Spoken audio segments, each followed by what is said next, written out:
Good morning, good afternoon, good evening, wherever you are in the world. My name is Ingram Jones, and thank you for listening again to another interview. This time we've got someone very well respected in the world of boxing. It's an honor to be speaking to Mr. Larry Hazzard. Good afternoon, Mr. Hazzard. How are you? I'm doing fine, sir. How are you? I'm great. Thank you so much for talking to Bayloric TV. Yes, sir.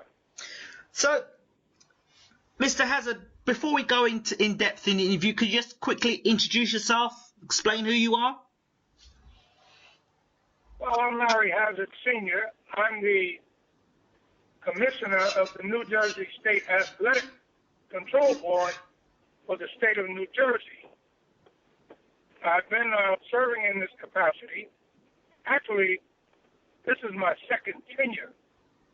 I started in this position in 1985. I served continuously until 2007. I left on a brief respite in 2007 to go, to explore some other avenues in boxing and education.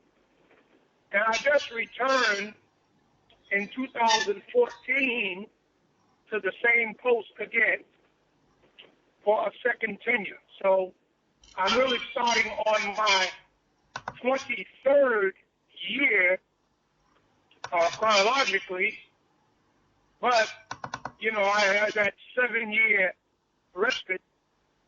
So, I'm back, and I'm happy to be back. And I'm, hopeful that I can forge ahead from where I left off 7 years ago. So I'm very, very versed in, the combative sports, boxing and MMA. And so, I look to have a very fruitful second tenure as the chief regulator here in the state of New Jersey. Okay, Mr. Hazzard, you've been in boxing for over 50 years, am I correct? Yes, sir. That's a long time. Go ahead. That's a long time. Yes, it is. But I started out as a youngster in 1957. Wow. And I was an amateur fighter, Golden Glove champion. Then I became a referee. I served in that capacity for about 10 years as an amateur, 11 years to be exact. From 1967 to 1978. In 1978, I became a professional referee and judge, and I served in that capacity really for only a very short period of time, 7 years, because in 1985, I got the opportunity to become the chief regulator in New Jersey, and as I had just stated, I served in that capacity from 1985 until 2007 without, interruption. But overall, I've been in the sport of boxing as an amateur competitor, as an official, as a regulator for over 50 years. And in 2010, I was inducted into the International Boxing Hall of Fame for, my contributions to the sport. So I've had a very long, tenuous sometimes, but a very fruitful career as a competitor, as a regulator, as an official. So I've pretty much done it all. I even worked for the International Boxing Federation, which is a world sanctioning organization, major world sanctioning organization. I worked for them for 2 years. So I've pretty much done it all in the sport, and I'm very happy to say that it's been very, very rewarding. And I think that I've carved out quite a legacy for myself in what I consider to be the greatest sport in the world. Absolutely. Boxing. Without Yes. a shadow of doubt, the greatest sport in the world, boxing.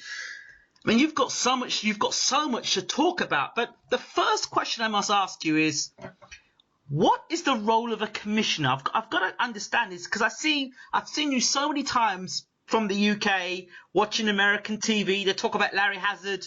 He's the commissioner of New Jersey. Well, I always see your face around. But what exactly do you actually do? What is the role of the commissioner? Well, it's twofold. Okay. What you see, Mm-hmm. you see me at all of the major events and Yes. the ones that are not so major on site as the chief regulator, making sure that the rules and regulations, making sure that the events are being run in accordance with the rules and regulations. But behind the scenes, I'm also the individual who gives the final approval to all matches that take place. I am the chief individual who levies all disciplinary measures for infractions of rules. I also work constantly to modify and upgrade the rules,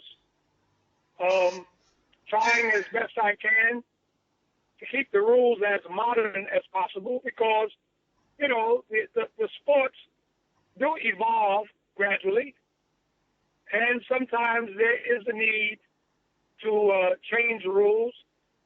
There's a need sometimes to have stricter enforcement, and there's also the need from time to time to be less, to have less enforcement for certain aspects of the sport. So it's a constant challenge to be on top of things. Okay. There's always issues. There are always disciplinary issues. There are always contract disputes. So, you know, it's a world of issues that keeps me constantly, you know, at work. So it's very, very important that I stay abreast with the best practices in the sport and to try to be out front and be a leader in the industry. So that's what I've always tried to do and always tried to be. And thus far, you know, I've been blessed to have been very successful. And I hope that, that continues until it's time for me to sit down and let someone else take over. You've been doing an absolutely fantastic job. One of the things I read up about you was that you were the man that changed the rules with regards to the gum shield. And the gum shield, I think either the gum shield falling out or the mouthpiece falling out. Can you correct me if I'm wrong there? Yes. In New Jersey, yes, we were the first commission. As a matter of fact, that was the first major initiative, as I recall, when I took over as a commissioner. Okay. And that was something that I always felt as a referee, an issue that always needed to be addressed. Okay. You know, the boxing commission and the commissioners are supposed to be the leading proponents for health and safety. Right. As much as we can. It's almost like an oxymoron to say boxing and then say health and safety, because boxing in and of itself is a very dangerous sport. Absolutely. But we try as best we can to minimize the dangers, if you will. You know, try to minimize and make it as safe as possible under the most dangerous of circumstances. And so when I was a referee, I noted that the mouthpiece back in those days, if it got dislodged from a fighter's mouth during the round, it would stay out. You would not, you would, pick it up off the canvas, and you would either, toss it to someone in the fighter's corner, or you would put it in your pocket until the bell rang, and then you'd go over and you'd give it to the fighter. And I felt like, well, if that's the number one rule, that the round can't begin without the mouthpiece being in a fighter's mouth, we are acknowledging that that is an important piece of safety equipment. And, in the sport of boxing, there's only two major pieces of safety equipment that we can really single out. That's the mouthpiece and the protective cup. And, of course, we wrap the fighter's hands, okay? But in terms of safety equipment, the mouthpiece and the cup, the groin protector, those are the two major safety devices that a fighter has. So, if a football player loses his helmet, there would be measures taken to get that helmet and put it back on his head. But in boxing, for years and years, you see the mouthpiece get knocked out and stayed out. So I felt that, if we're going to be proponents of health and safety, we should at least, at the first lull in the action, call time, have the mouthpiece washed and replaced. And so we did that in New Jersey, and it caught on around the boxing world, not just in the United States, but all over the world. And so that was the first major initiative that was attributed to Larry Hazzard when he became the commissioner. And, of course, there were other important safety initiatives. You see, little minor things. You see the referee in cornermen. They use rubber gloves. They have gloves when they work the corners and when the referee is working. Yes. That's another one of my initiatives. That's another one. With the bloodborne diseases, HIV and others, Hep C and all of the other bloodborne types of diseases that could occur through contact in the ring, I felt that the minimum precautions that we can take in that area would be to at least, put on some gloves and, try that as starters.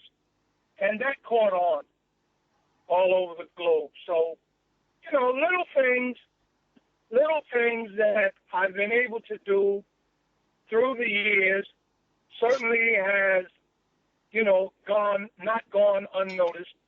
And I'm very grateful for that. The unified rules for championship fights.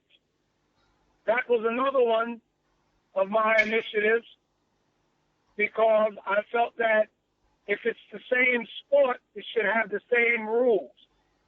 So, you have the various sanctioning organizations, WBC, WBA, IBF, WBO.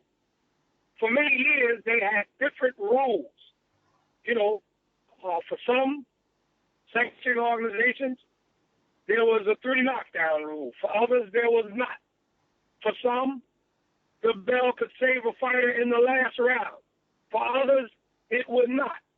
So I said, if these are championship fights and they're boxing, the same sport, let us bring our minds together as a boxing community, discuss these issues, and come away with one unified set of rules and regulations that would be enforced for championship fights.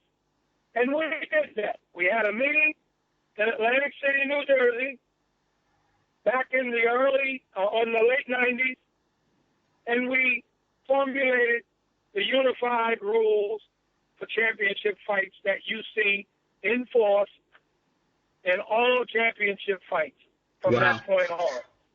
So that was another one of my initiatives.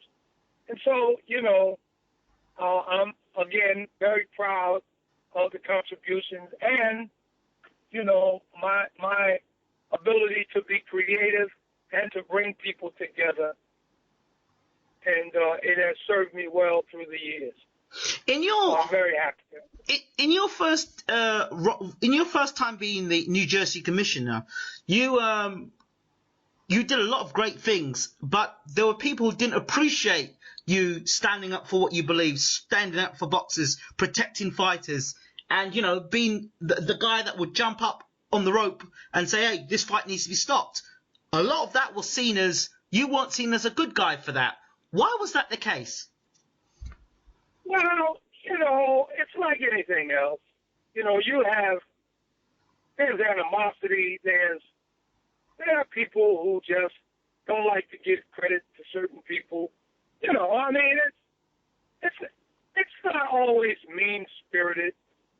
It's just a human reaction to things. You've seen it in all professions. People look for ways to criticize even when you do good things. But that's understandable.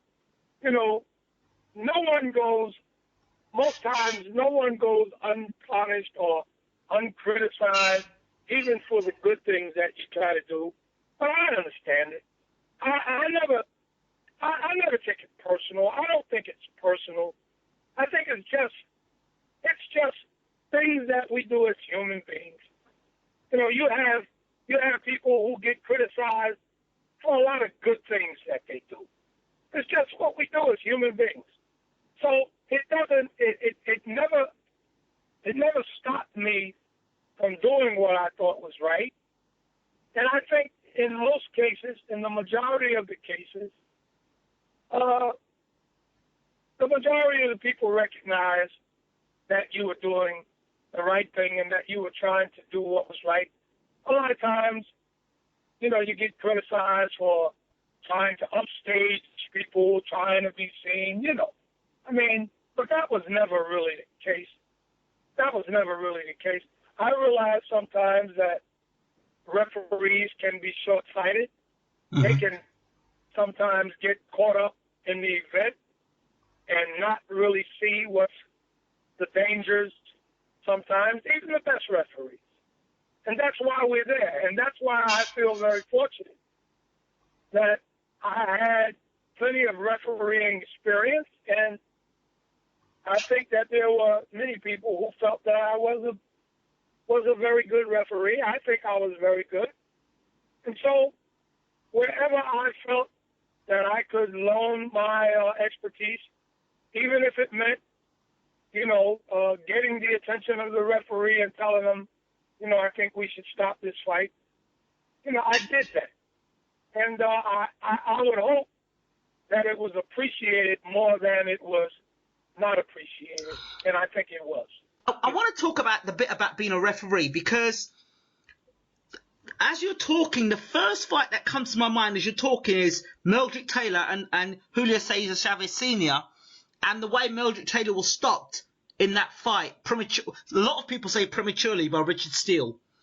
When do you think, in your opinion as a referee, a fight should be stopped? In your opinion and in your experience? Well, I think that, when the referee has made a fair assessment of a fighter, and oftentimes he may take action to stop a fight, and, a lot of people may not agree. We know that my dear friend Richard Steele came under great criticism for the stoppage of that bout, but I trust that Richard used his better judgment. I mean, it's not an easy job, and sometimes, you have to make decisions, and you have to stand by your decision, and oftentimes people won't agree with you. Mm. But you have to make a fair assessment of the entire situation, and you have to do what you think is best for the fighter. And if you feel that a fighter is in danger of being seriously injured, then you have to take the necessary steps to hopefully prevent that and live with your decision. Oftentimes, people will not agree with you, as was the case in that fight. So I think Richard did what he felt was right, and, he had to live with that decision. I'm in no position, to certainly not to criticize what he did. I would hope and I believe that he acted fairly and impartially to protect, the fighter that he thought was in danger. So I don't question that. Okay. Now, the next question I want to ask is in the same topic of refereeing and outside influences when you're refereeing. Not you personally, but referees in general. Are they influenced in any way, shape or form by the promoter or the manager in a fight? Because there's lots of talk about, oh, he's with this promoter, he's with that manager, and, as soon as there's an opportunity to stop the fight, let's stop the fight. Things like that. Your thoughts? Well, there's always, you always sometimes get these accusations. But I personally believe that the referees that I've seen, I believe that they are people with high ethical standards, and that they act in accordance with their view of how a fight is going, and if they feel that a fighter is in danger of being seriously injured, then they act to protect that fighter. I don't know of any particular situations where I can honestly say that I think that a referee was acting favorably toward a fighter. A lot of these feelings and a lot of these accusations come from the overall, criticisms that boxing has had to live with for decades anyway. You know what I mean? Yeah, of course. Going back many, many years, where I guess there were some criminal elements involved in the sport. I don't know. But I can honestly say that I've never seen any situations of that nature. Okay. During my involvement. No. Now, in terms of your being back as commissioner, one of the things that seems to be quite common these days is catchweight fights. Now, is there going to be any sort of ruling about catchweight fights? Because it seems to me more and more these catchweight fights are happening. And the whole rehydration clause, fighters coming in looking gaunt. What are your thoughts on all of this? Well, I really think that, we need to get back to the basics in our sport and try to get back as much as we can to the days where, we fought in the basic recognizable weight classes. And I think that fighters need to strive a little bit more to be a little bit more faithful to their craft and not get blowed up, out of shape and into all of these other weight classes. During boxing's heyday, we had those basic weight classes. And over time, the sport has evolved into all of these junior classes and senior classes. So I think that the fans really want to see the basic boxing the way it was historically. And I think that boxing administrators and promoters and the boxing community in general, I think that we should try to get back to the basics of the sport. I would really like to see it. Personally, I'm not too much in favor of these catchweights catchweights have become sort of popular over time, but I would hope that we would get back to the basic weight class once again. And fighters have to strive to, try to maintain their weight. Boxing is a sport unlike other sports where you have to give up a lot to be a fighter. And maintaining your weight is one of those serious issues that you have to deal with constantly, during your competitive years. And to be a real fighter, I think that that's what you should be doing. You just can't let yourself blow up all out of shape and overweight.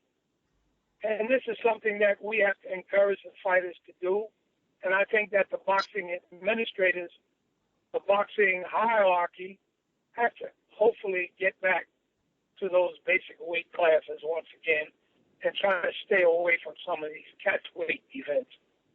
But I don't really think.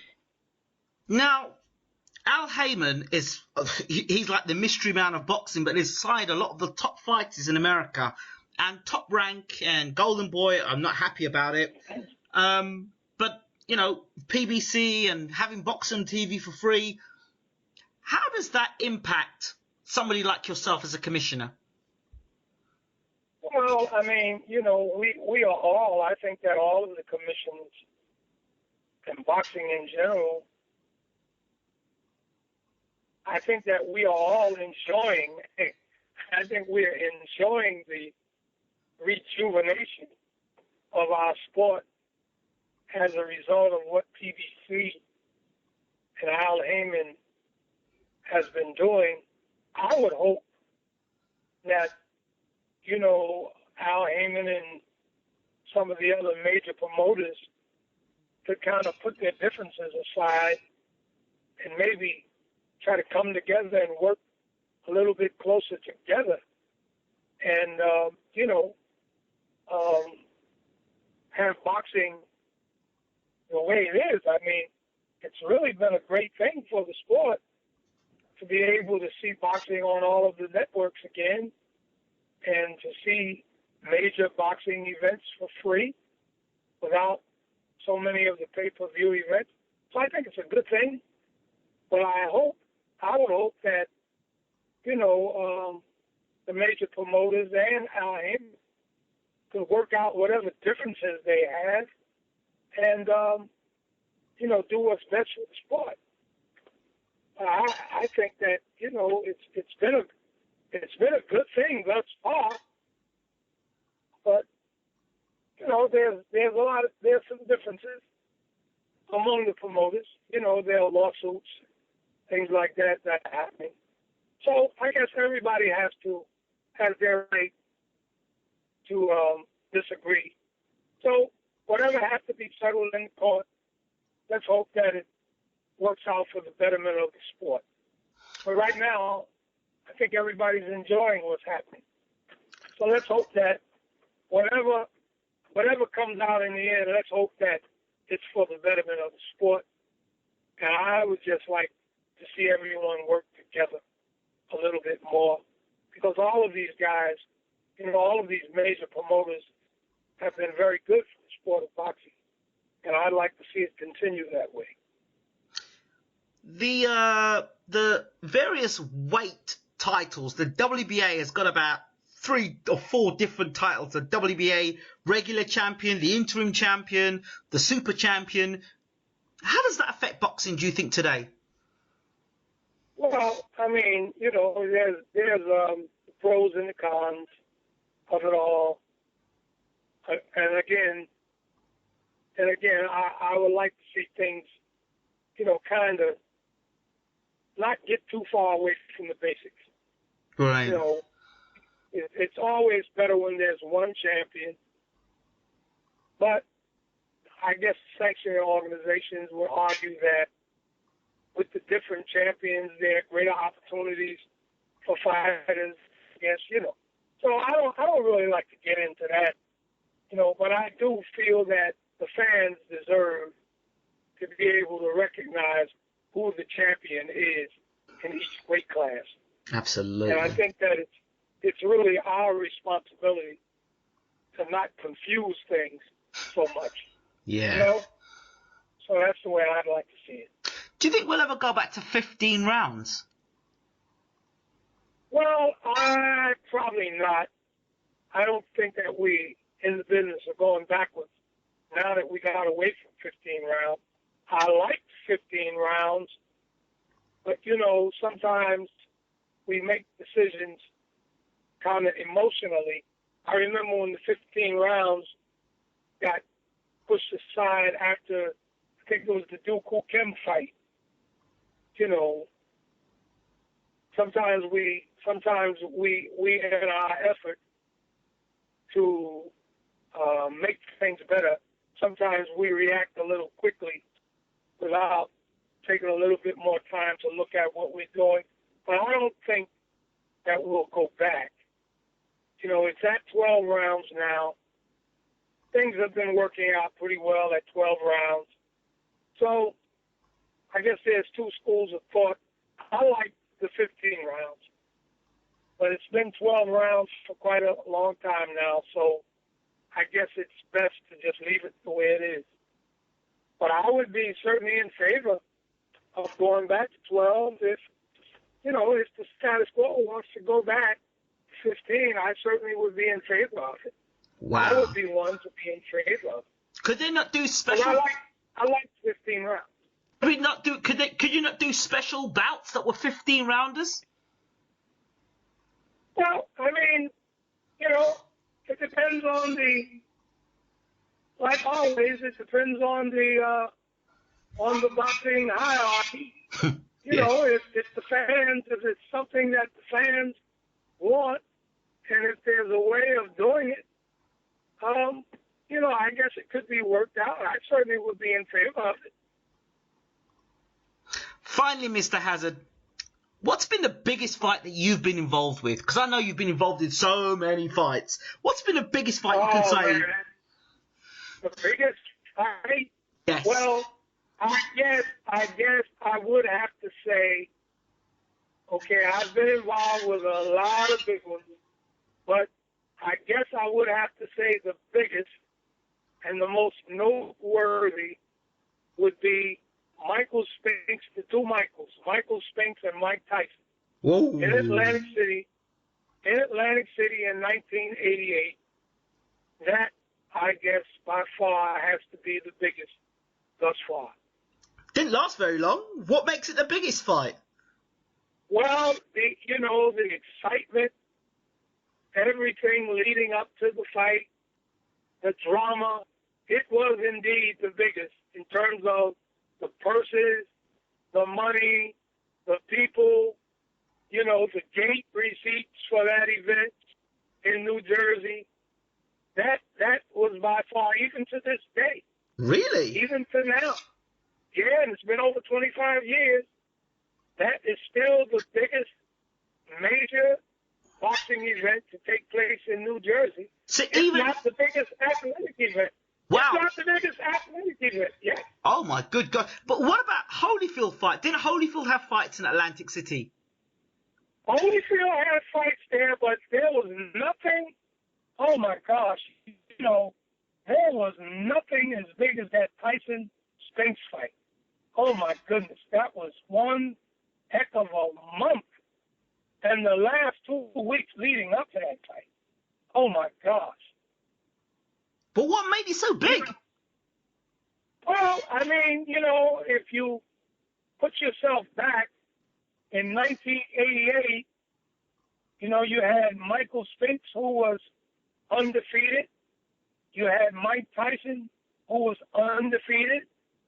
Michael Spinks it was just a heck of a promotional job that was done with Butch Lewis and Don King, two of the biggest promoters in the world. And it was just, with all the drama of Mike Tyson, you know, back then it was really, really a major. That was the Pacquiao-Mayweather of its day. Wow. Yes, it was. We're talking 1988. That fight was the Mayweather Pacquiao of its day. I said finally, but I've got to ask you this final question. What if you could take 3 fighters of this current generation and take them through their history of the halls of boxing, the corridors of boxing, which 3 fighters of today currently boxing would you take with you back into time? Of today? 3 fighters. 3 fighters? Yes. Of today, well, I would take Bernard Hopkins. Hopkins. I would take Floyd Mayweather. Mayweather. Well,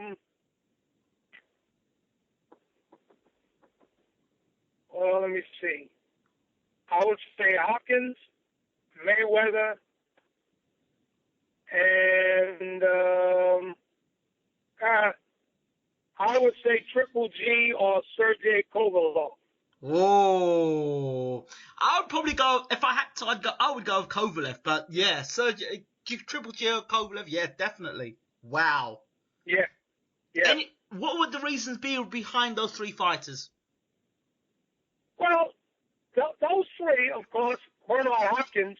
Yes. Historically, he was a part of the yesteryear.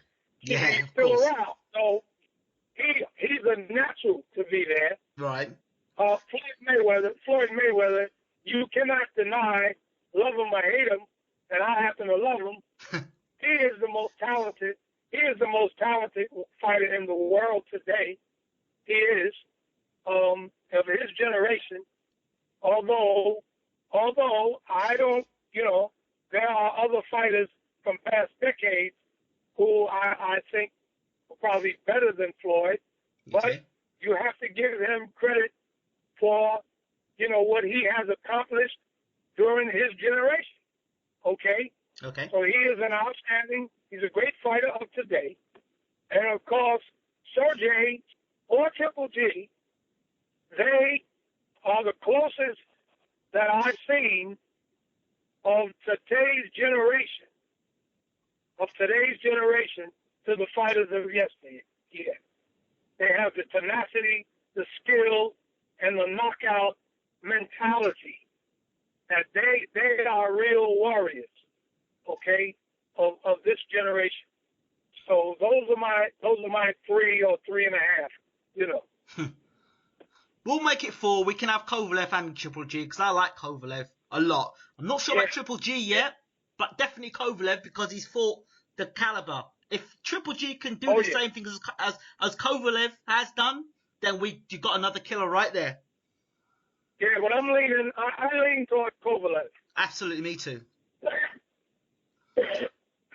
Mr. Hazzard, thank you so much for talking to Baylor TV. We really appreciate you and your time. I know you're a very busy man. Have you got anything coming up? Yeah, well, we have a good fight with Steve Cunningham and Antonio Tarver. Wow. We have that Marco Huck. Yes. Versus I can't pronounce the fighter's name, but it's a good one. They're on the same card. We have that next week. Wow. So yeah. So I guess pretty good. We'll see you then next week then. Yes, sir. Okay. Mr. Hazzard, thank you so much again for talking to Baylor TV. Okay, it's my pleasure. Thank you. Bye-bye. Bye-bye.